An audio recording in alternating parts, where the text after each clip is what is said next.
Okay, so I've had this saw a few years. I thought I would get round to bringing it back to life. I'm not sure whether to call it a restoration or not. We will see. There are pieces I've got to make, and there's some repairs I've got to do, and I've got to figure out a few things like the coolant system and that, because what's on here is a mess. There's pieces missing from the ball gear, a lot of bolts missing, oilers missing, gib missing, just general sort of small components have been lost. Other bits have been broken, and I've got to try and piece it all back together. So, yeah, here we go. Let's try and get it up on the operating table. Right.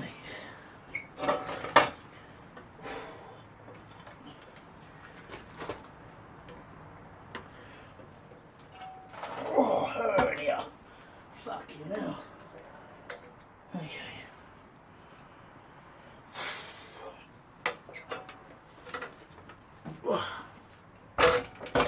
That is heavy.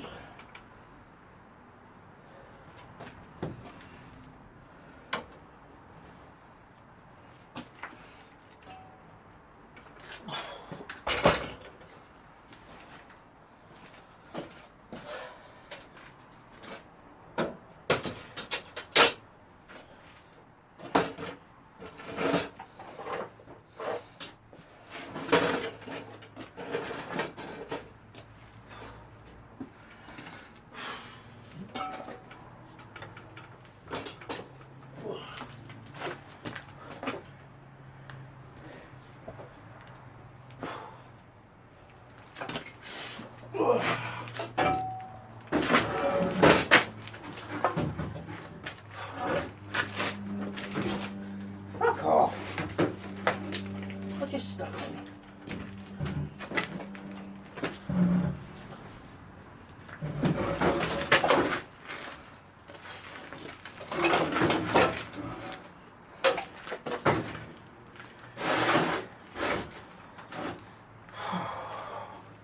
That was heavy. Yeah, so instead of waiting till morning, I started at about, I don't know, 10 o'clock at night to take this thing apart. Not sure why. I guess you sort of just get into it. Still good fun. Plus, you sort of get to see how a thing works, and sometimes that can be interesting. I mean, this is a little bit simpler than stripping gearboxes in lathes and mills, but it's still interesting to see how it goes together and that.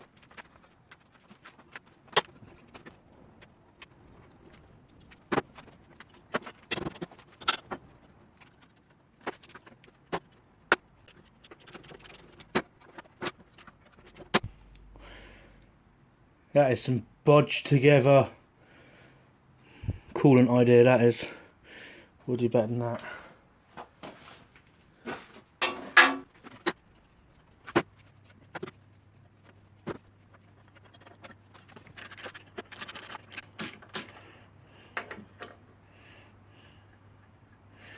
It was really hard to find a replacement belt in that size.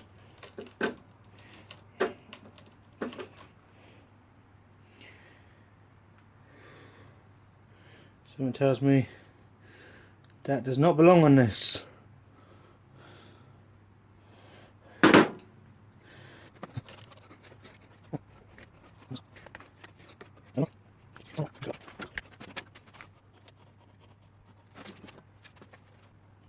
Still waiting on a new switch. Hasn't come yet. Supposedly, I think it was maybe 2 or 3 day post, but it's been a week and it's still not here. Actually, it's been about 9 days since I ordered it. Been hanging on for ages waiting for it to come, and I've got fed up with waiting. I figured I can just keep an eye on the saw for the moment when it's cutting stuff. I'm normally in the workshop with it anyway. That would be nice.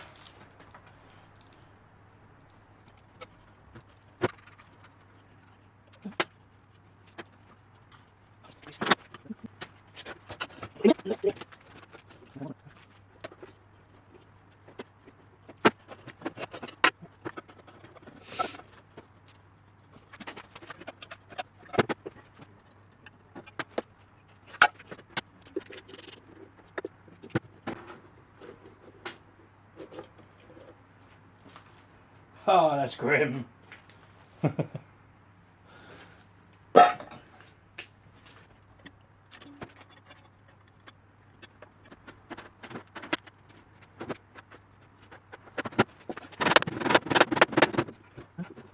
job on replacing them bearings. I had to beat the crap out of that pulley shaft to get it out.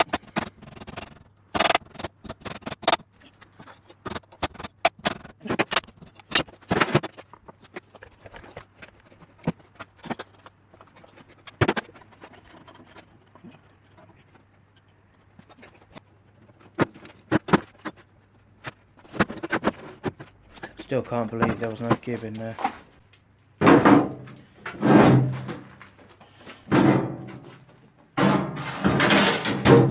Ah, cool. It fits.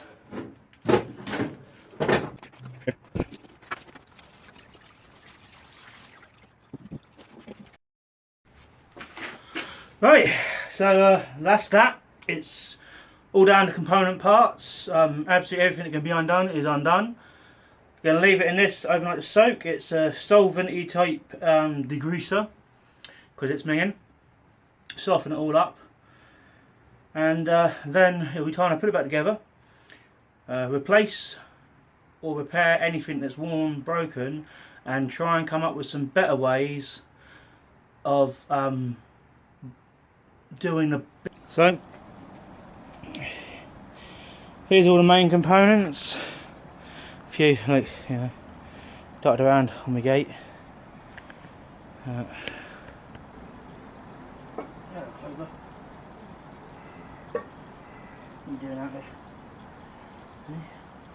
majority of the parts I shot blasted them in the end, and they're all painted up. I used a rattle cam for that.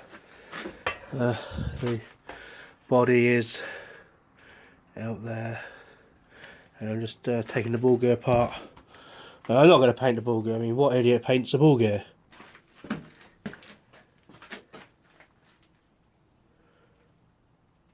That's everything out of the ultrasonic cleaner. Everything's had its coat of paint that's going to be painted. Although at the moment everything's black, which I don't really like, but it's what I had kicking around. What was I thinking? Yeah, so nope, didn't mind. Anyway, everything's out of the ultrasonic cleaner. It's all got to be wiped down that in a minute. Most of the painting's done, but everything is currently black. I want to add some red to it, just you know, red and black. Looks nice. And I don't think the original motor works, so I've got to find another motor for it. But yeah, that'd be tomorrow, because I need to let this paint and that dry. So yeah.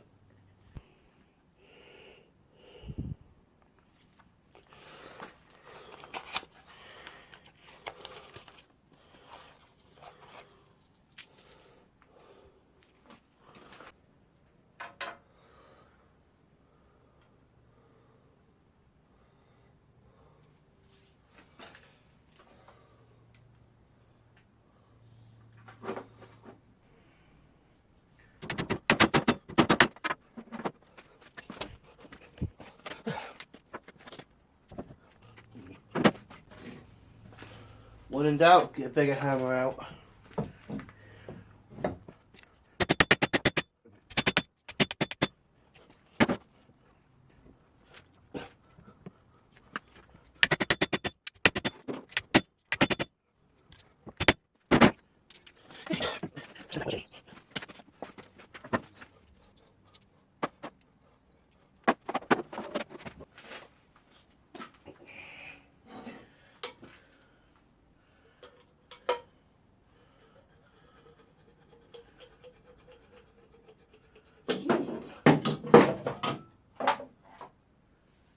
Got the oil. Honey and oil.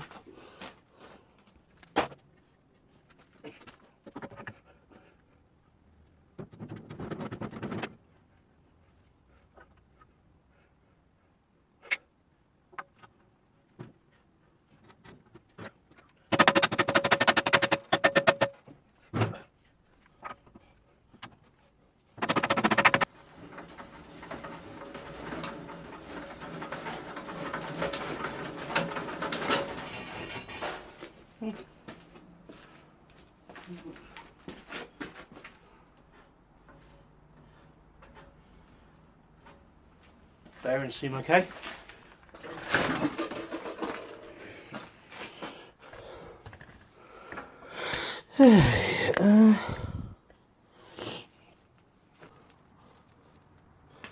So it's been maybe 4 days. Maybe 4 days since I started this.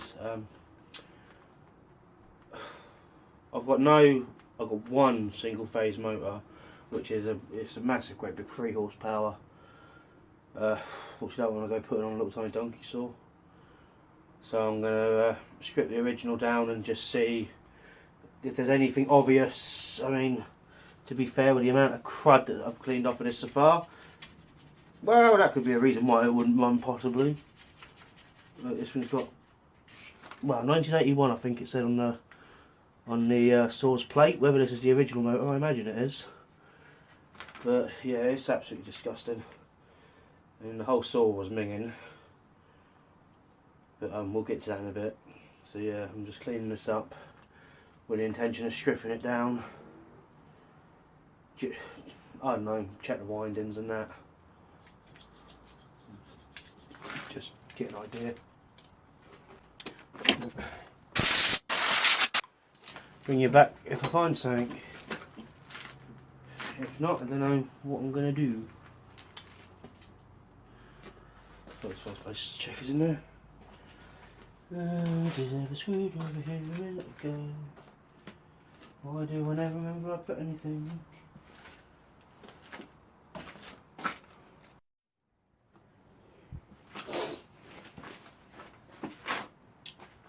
I was going to put this all back together fully and like run it as it was, even with like parts that have been bodged and that, but I don't really want to. So what I'm going to do now is I'll show you what's actually missing. So first off is everything for the ball gear, for adjusting the stroke length. I've got none of that. What they had done, if I can find it, was weld a little bit of bar to a rod and they just stuck that in like that. But it was able to move quite a bit and it was crap. So other things are simpler. This bolt here hasn't got the original bolt, it's just something someone's knocked up, so I'm going to make a new bolt for that. There's no bolt for the motor adjustment, they just had this. I've got no oiler pots on the machine, apart from there's like a tiny one here, which is blatantly not big enough. And as you can see, I've had a bit of overspray. And that's what I found so far. I have stripped down the little lift pump, so it's like it pumps a bit of oil and lifts the ram up on the backstroke. I've got to time all that, but I've got that working. I stripped down its little coolant pump and it now spins again. It was just clogged up with crap. And didn't get it on camera, but I've now got the original motor working again. It was just a broken connection inside the housing. Beyond that, I don't know what else is missing yet. I just thought I'd get that like listed off because I'm not sure whether or not at the moment to fully assemble this and just try and run it for a minute, just make sure everything's okay and that the motor is producing load and that, or to make up everything that's missing. Oh, and also I've got to sort out all the coolant and everything like that.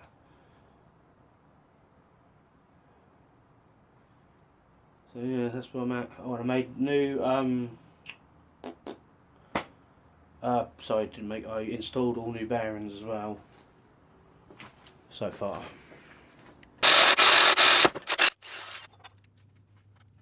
Okay, so as much as I don't really like drilling holes into castings and stuff, my solution for a decent coolant system required a hole to be drilled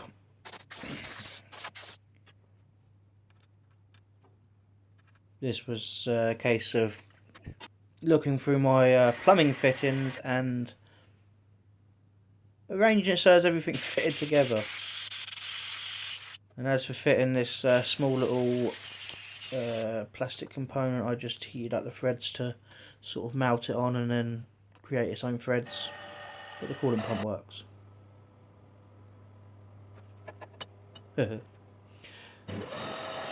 And I'm actually going to cut threads this time that aren't left-hand threads.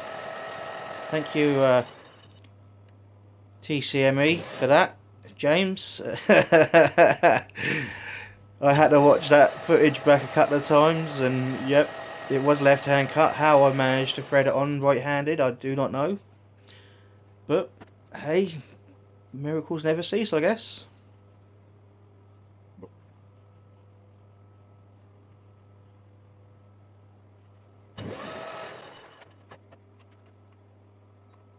So yeah, since my first attempt at cutting a thread on the lathe, which was an internal thread, this is my first attempt of external threading, and it's going to be the right orientation. So it's a bonus. Paid a bit more attention this time, and it fitted. It screwed in and fitted. Look at that! Hey, thumbs up! Let's make two more.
So yeah, just starting to prep the blanks for the shaper now.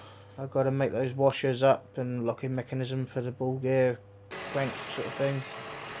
Couldn't find any photographs of what it's meant to look like, so this is my interpretation of it, and this is for the shaper fans out there as well.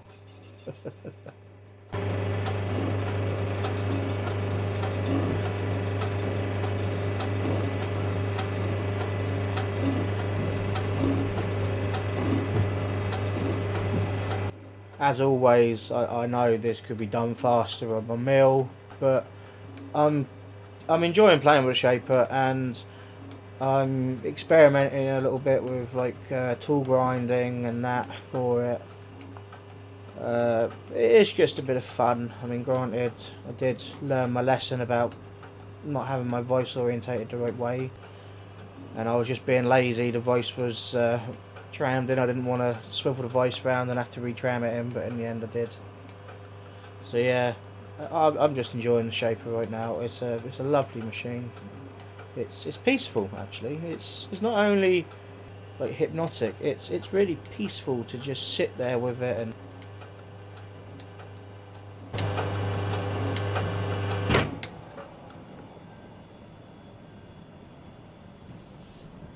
I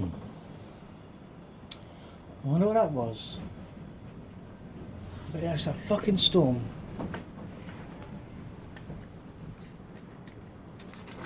Ugh.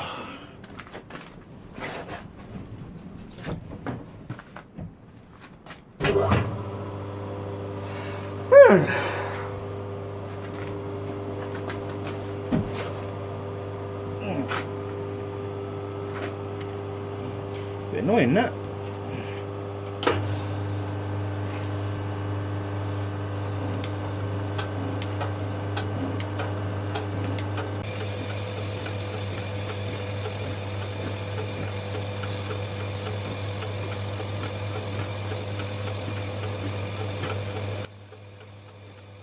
So the main reason for using the Shaper was for cutting these little serrated teeth on this sort of washer stroke.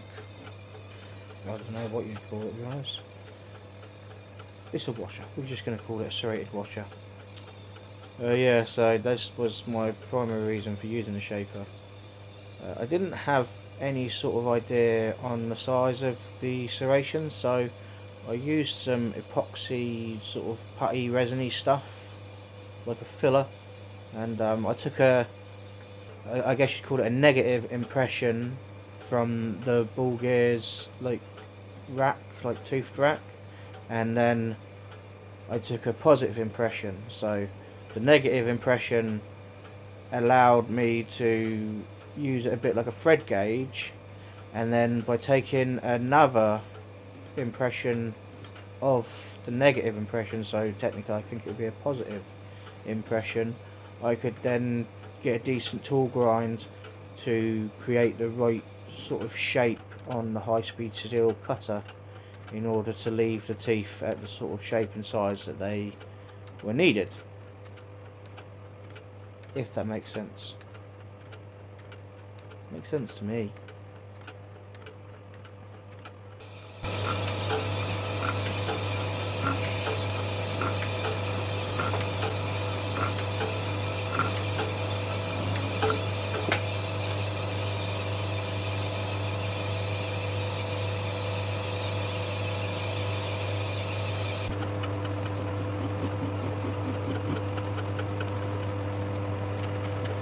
So yeah, like I said, reorientating the voice. I was being lazy and I paid for it. I had to reface this off in the lathe quickly. It was a little bit frustrating, but you know, it's a learning experience, and I knew better anyway. I'm no machinist, but I knew full well I had barely any grip on that part.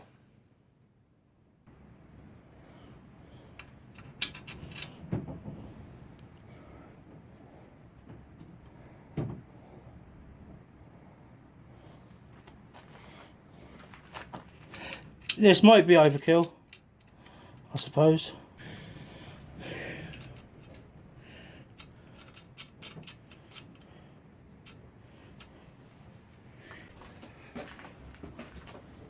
Right, so that is technically it. Apart from fitting a auto cutout switch, which I'm still waiting for, like I said, the saw's done, and we're going to cut some stuff up now. I am pleased how it came out. It's a little bit sucky in that it's slow because I've got a really fine tooth blade in there at the moment. But it works. It's nice to see working, and you know, it's another tool at the end of the day. It's another tool in the arsenal, sort of thing. I mean, I've got a massive, really big bandsaw to restore, but I sort of thought to myself, at least this can go underneath a table, sort of thing. So yeah, you know, I'm going to leave you with a little bit of a demonstration and that for a couple of minutes.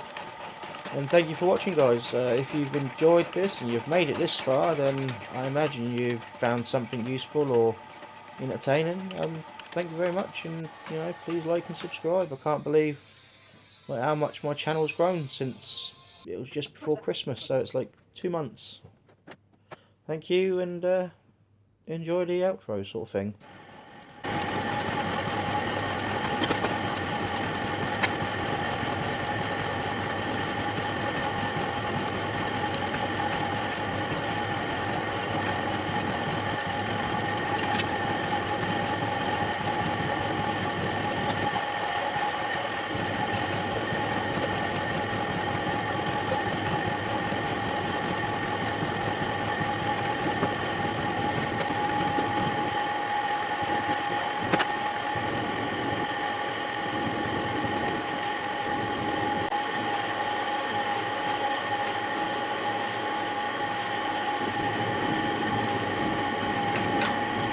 That was painfully slow,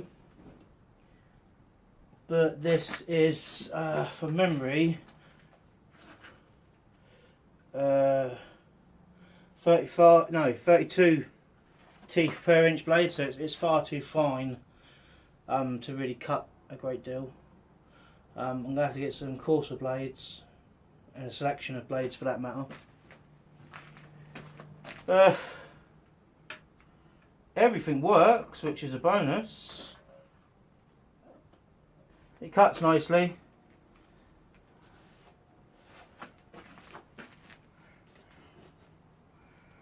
Very nicely.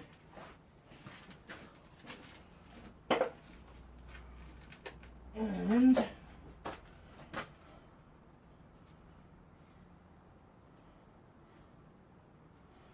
fucking square as hell too. So get you in there, shut.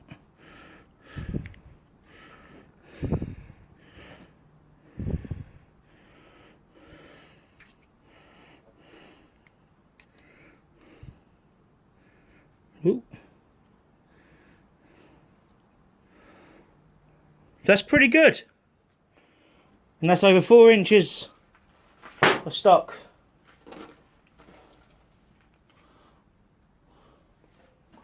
So it's cutting nice and true and square. So whilst it wasn't really me making something as such, I've been sitting on this for a couple of years now. And I thought it's about time I got it working. Not really a restoration, I suppose. I mean, I made a few bits for it, but the body, the saw, everything was pretty good. Just the motor was naff. Well, the motor had a broken wire inside. I had to make up all the clamping bolts. I did the lock-in washers for the ball gear. Sorted out the pump system. That's about it. It was mainly a strip, clean, and service.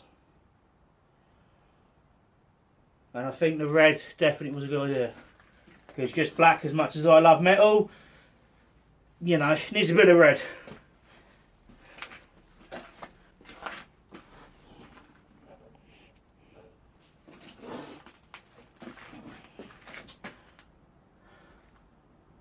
I want to cut more shit up. Better not, I suppose.